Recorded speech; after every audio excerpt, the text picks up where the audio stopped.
Déclaration universelle des droits de l'homme. Article 1.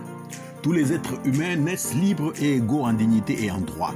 Ils sont doués de raison et de conscience et doivent agir les uns envers les autres dans un esprit de fraternité. Article 23. Toute personne a droit au travail, au libre choix de son travail, à des conditions équitables et satisfaisantes de travail et à la protection contre le chômage. Article 25. Toute personne a droit à un niveau de vie suffisant pour assurer sa santé, son bien-être et ceux de sa famille, notamment pour l'alimentation, l'habillement, le logement, les soins médicaux, ainsi que pour les services sociaux nécessaires. Elle a droit à la sécurité en cas de chômage, de maladie, d'invalidité, de veuvage, de vieillesse ou dans les autres cas de perte de ses moyens de subsistance par suite de circonstances indépendantes de sa volonté.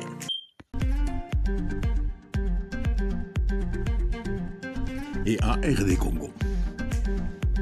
En RD Congo, il y a deux types de personnes. Ceux qui dirigent et ceux qui sont dirigés. Ceux qui vivent bien et ceux qui souffrent. Ceux qui vivent de l'argent de l'État et ceux qui ne vivent que de la sueur de leur front.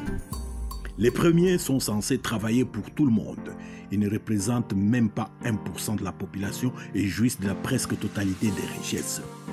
Les seconds, les plus nombreux, partagent à peine une portion congrue de la richesse nationale. C'est le peuple. Le vœu du peuple congolais, comme celui de tous les peuples du monde, est de bien vivre grâce aux richesses dont la Providence a doté le pays. Plus le temps passe, plus on se rend compte que cette situation d'inégalité arrange ceux qui se nourrissent aux mamelles de l'effort du plus grand nombre. Ne pointe à l'horizon ni volonté de justice distributive, ni souci de la misère de l'autre, mais plutôt le désir de pérenniser la jouissance et l'exploitation du plus grand nombre par une caste. Et c'est tout un système injuste, égoïste, inhumain, honteux.